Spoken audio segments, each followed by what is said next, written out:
आयोजित किया जाता है और वो सरदार पटेल जो देश की एकता और अखंडता की प्रतिमूर्ति है, उनकी प्रतिमा के सामने आयोजित होगा। इस बार रन फॉर यूनिटी को भी बड़े स्तर पर आयोजित करने का निर्णय लिया गया है।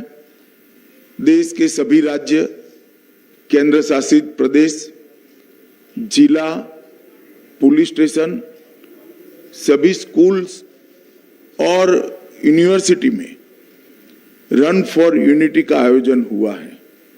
उसके बाद देश का प्रत्येक नागरिक देश की एकता और अखंडता के लिए शपथ लेने का भी कार्यक्रम आयोजित किया गया है।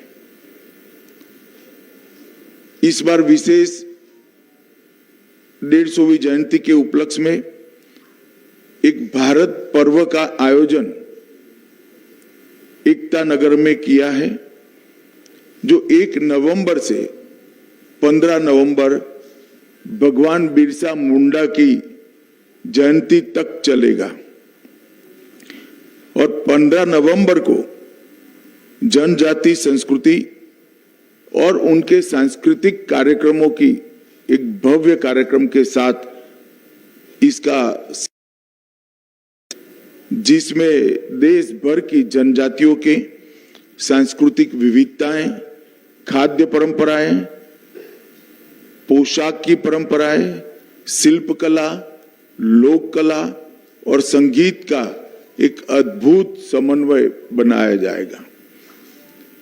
हम सब जानते हैं सरदार पटेल हमारे देश के लिए एक व्यक्ति नहीं, एक विचारधारा है, एक पूर्ण देश को समर्पित व्यक्तित्व, जिसने आजादी के आंदोलन में न केवल एक प्रमुख सेनानी के रूप में भूमिका निभाई, गांधी जी के साथ रहकर आजादी के आंदोलन की संगठनात्मक रीढ़ की हड्डी सरदार पटेल बने थे।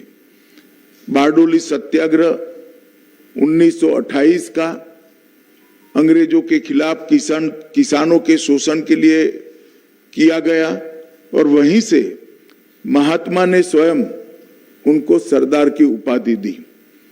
जब देश को आजादी मिली, तब स्वतंत्रता के बाद अंग्रेजों ने देश को 562 अलग अलग रियासतों में बांटकर जाने का फैसला किया। पूरी दुनिया मान रही थी और देश में भी कई लोगों के मन में सवाल था कि 562 रियासतें एक होकर एक भारत कैसे बनेगा। परंतु कुछ ही समय में एक दृष्टि से कार्य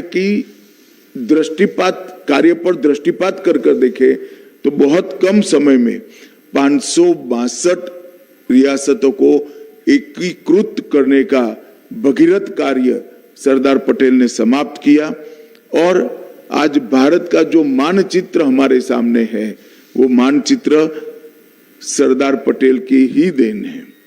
हैदराबाद में पुलिस एक्शन, जूनागढ़ का एकीकरण, ये सभी चीजों को कहीं कुने से, कहीं दृढ़ता से और कहीं वृद्ध से भी ज्यादा कठोरता से एक एक कर रिजॉल्व करने का काम किया। भोपाल हो, काठियावाड़ की रियासतें हो, त्रावणकोर हो या जोधपुर हो, हर जगह पे जो समस्या आई, इसका निवारण सरदार पटेल ने किया और पाकिस्तान का जो प्रयास था पाकिस्तान कॉरिडोर बनाने का, उसको निरस्त करने का काम किया। किसी भी प्रकार की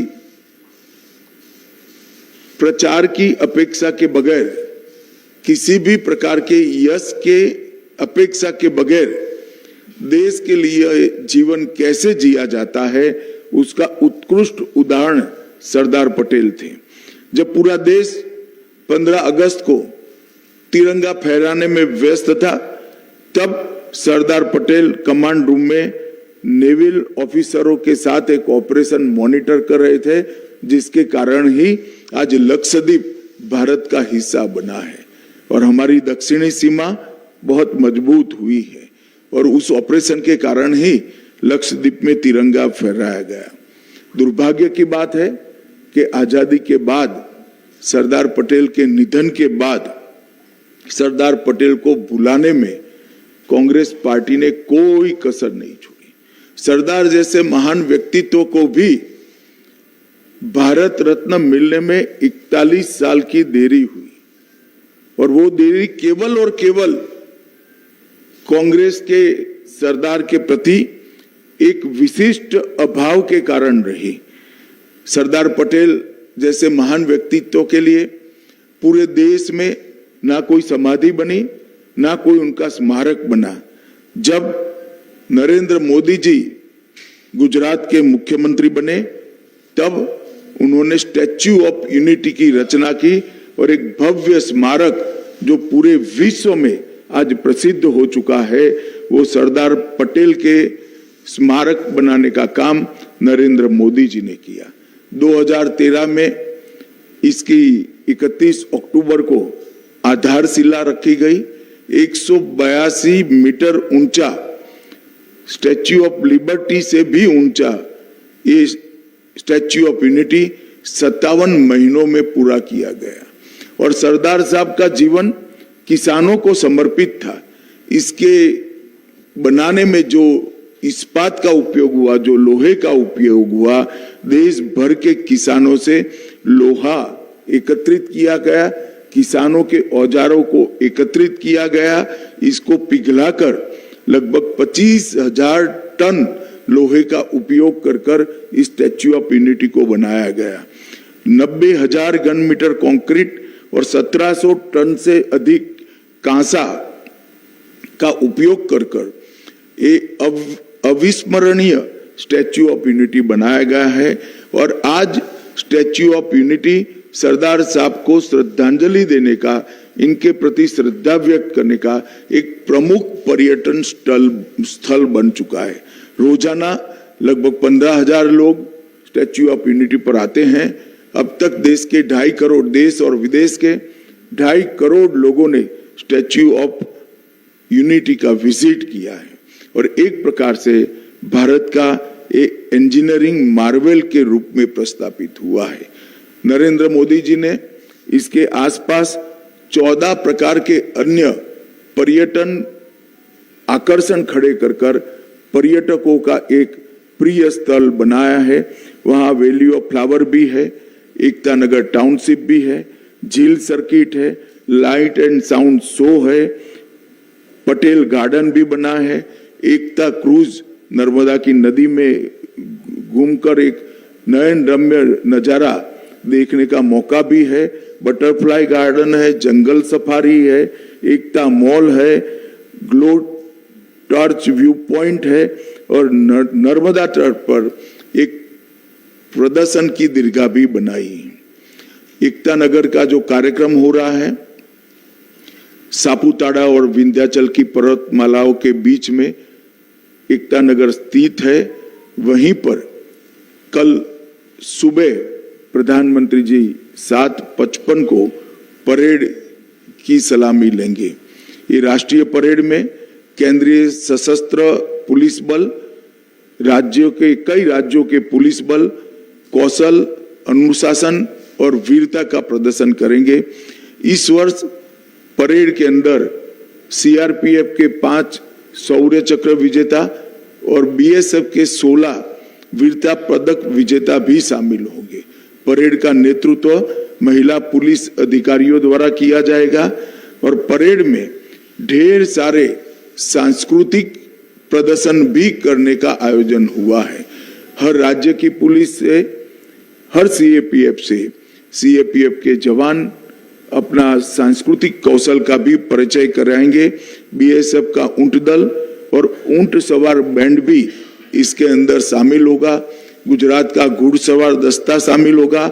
आसाम पुलिस का मोटरसाइकिल डेयर डेविल शो भी इसके अंदर होगा और कश्मीर और पंजाब की पुलिस भी इसके अंदर हिस्सेदारी करेगी। एनएसजी, एनडीआरएफ, अंडमान निकोबार द्वीप समूह और पांडिचेरी भी अपनी अपनी झांकियां रखेंगे। जम्मू और कश्मीर पुलिस भी अपनी अपनी झांकी रखेगी। वायुसेना की सूर्य किरण टीम, उनका भव्य एयर शो इस परेड का शिखर बिंदु होने वाला है। 900 से ज्यादा कलाकार देश भर से आकर हमारे देश की सांस्कृतिक विरासत को देश और दुनिया के सामने रखेंगे और एक प्रकार से ये परेड सच अर्थ में भारत की एकता का परेड बनकर रहेगा। एक भारत श्रेष्ठ भारत के कंसेप्ट को जमीन पर उतारने का काम करेगा और सरदार साहब की 150वीं जयंती के बाद अब हर 31 अक्टूबर को 26 जनवरी की तर्ज पर ही ये परेड नियमित रूप से मनाया जाएगा और हमेशा हमेशा के लिए देश के युवाओं को सरदार साहब के सिद्धांतों को और सरदार साहब के देश के लिए किए हुए कामों को जानकारी देने का ये माध्यम बनेगा। मेरा सभी मीडिया के प्रतिनिधियों से विनती है कि इस परेड को ज्यादा से ज्यादा लोगों तक पहुंचाने के लिए आप मदद करिए और इस परेड के माध्यम से फिर से एक बार देश में एकता और अखंडितता के लिए एक मजबूत माहौल खड़ा हो, इस दिशा में हम सब काम करेंगे। ये इन्फॉर्मेशन देने के लिए ही बीच चुनावी माहौल में आप लोगों को बुलाया था, क्योंकि और कोई पॉलिटिकल बात हो नहीं सकती। आचार संहिता यहाँ पर विद्यमान है। चुनाव आयोग से परमिशन लेकर इन नॉन पॉलिटिकल इश्यू पर ही आपसे बात करने के लिए आप सभी को बुलाया था। आप सभी का आने के लिए बहुत बहुत धन्यवाद और मैं आशा करता हूं कि आप सभी भी आप अपने अपने माध्यम से ये भारत की एकता को सुदृढ़ करने वाली घटनाक्रम को देश की जनता को और विशेषकर माताओं बहनों को और युवाओं को उन तक पहुंचे, इसमें हमारा सहायता करेंगे। फिर से